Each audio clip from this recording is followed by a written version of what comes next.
মোৰ দৰে চাগে আজি আন বহুতেই সুখী কাৰণ আমি এনেকুৱা এখন ৰাজ্যত বাস কৰোঁ যিখন ৰাজ্য হৈছে ভাৰতবৰ্ষৰ নাম্বাৰ 1 ৰাজ্য।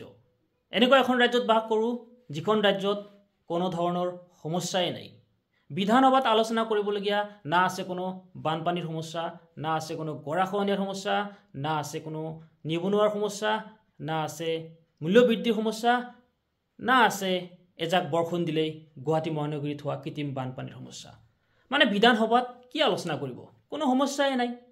কেৱল এটাই সমস্যা আছে, সেয়া হৈছে অসমৰ এই মন্ত্ৰী বিধায়কসকলৰ পত্নীৰ সমস্যা।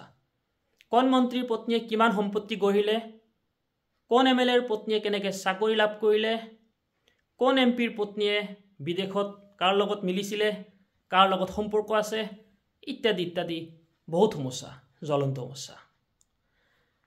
গতিকে মোৰ চৰকাৰলৈ এটাই দাবী, এটাই অনুৰোধ, অসমত এই মন্ত্ৰী বিধায়কসকলৰ পত্নীৰ এই সমস্যাক ৰাষ্ট্ৰীয় সমস্যা হিচাপে ঘোষণা কৰিব লাগে। ধন্যবাদ।